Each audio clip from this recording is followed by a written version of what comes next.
मित्रों, फांसी की सजा को लेकर ईरान विद्रोहियों को सख्त संदेश देने जा रहा है, तो अमेरिका से ईरान के आंदोलनकारियों के नाम एक नया संदेश आ चुका है। यह संदेश अब से थोड़ी देर पहले ही आया है। डीएनए मित्रों, अब से कुछ देर पहले ट्रंप ने ट्रुथ सोशल पर पोस्ट के जरिए ईरान के प्रदर्शनकारियों को बड़ा संदेश दिया। उन्होंने कहा कि आप विरोध करते रहें, मदद आ रही है।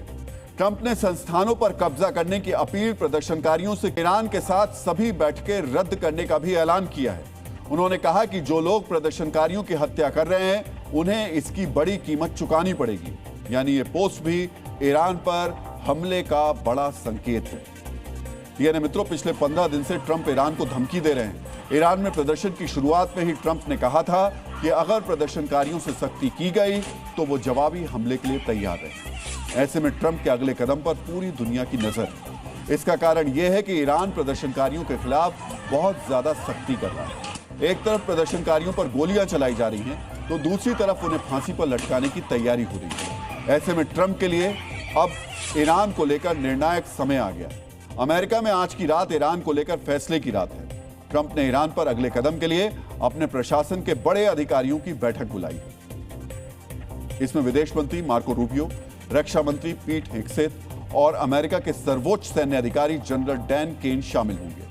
अमेरिकी अधिकारियों के मुताबिक इस बैठक में ईरान के खिलाफ कार्रवाई के विकल्पों पर चर्चा होगी। यह बैठक इस बात का संकेत माना जा रहा है कि खामनेई सरकार के द्वारा प्रदर्शनकारियों पर सख्ती के खिलाफ ट्रंप ठोस कदम उठाने जा रहे हैं। लेकिन इस बैठक से पहले भी कई ऐसे फैसले लिए गए हैं, कई संकेत दिए गए हैं जो ये बताते हैं कि ट्रंप प्रशासन ईरान पर बड़ा हमला कर सकता है। आज हम बारी बारी से उन फैसलों के बारे में बताएंगे जो ईरान पर अमेरिकी हमले का इशारा कर रहे हैं। अमेरिका ने एक बार फिर हवाई हमले की बात कही है। यानी मित्रों, ईरान पर अमेरिकी हमले का सबसे बड़ा संकेत कतर में अल उदैद एयरबेस से आया है।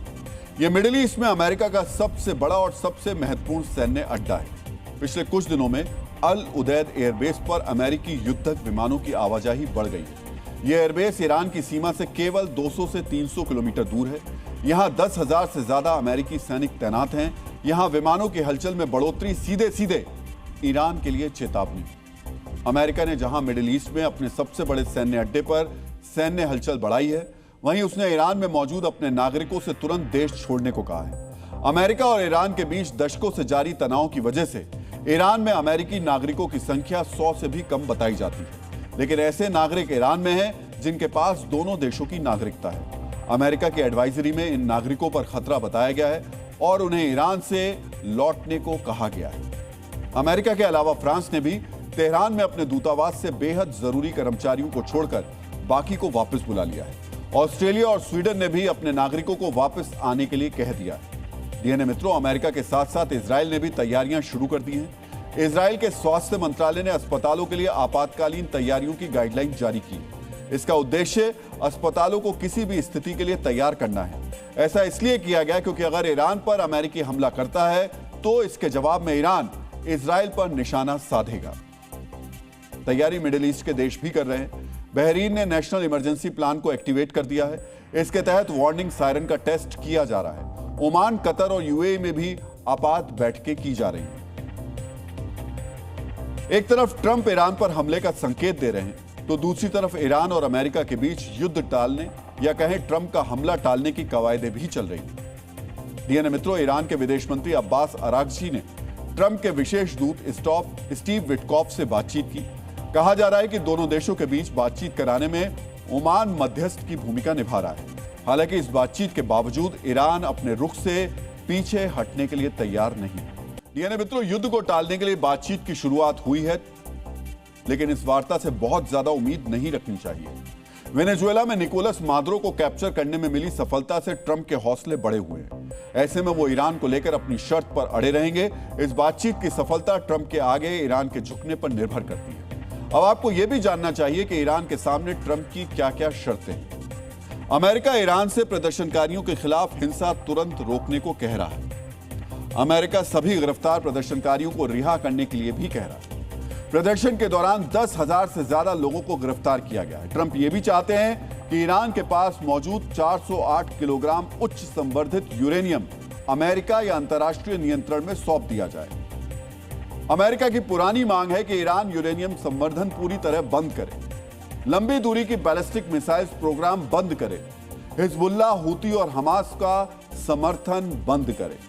यानी मित्रों, ये ऐसी शर्तें हैं जो ईरान की संप्रभुता के पूरी तरह खिलाफ है। अगर ईरान इन शर्तों को मान लेता है तो इस्लामिक सत्ता का आधार खत्म हो जाएगा। प्रदर्शनकारियों के खिलाफ हिंसा रोकने और उन्हें रिहा करने का मतलब होगा सरकार की कमजोरी दिखाना। यूरेनियम संवर्धन को लेकर ईरान का रुख रहा है, यह उसका अधिकार है और पूरी तरह संवर्धन रोकना या सौंपना असंभव है। हिजबुल्लाह, हूती और हमास को समर्थन बंद करने से ईरान की क्षेत्रीय स्तर पर कमजोरी साबित होगी। अमेरिका का दावा है कि ईरान सार्वजनिक रूप से जो कह रहा है वो निजी बातचीत से अलग है, यानी निजी बातचीत में ईरान झुकने के लिए तैयार है।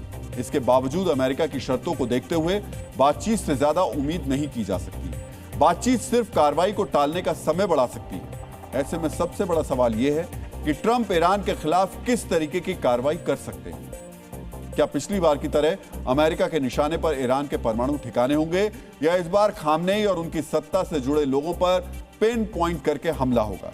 इस सवाल के जवाब पर पूरी दुनिया की नजर है।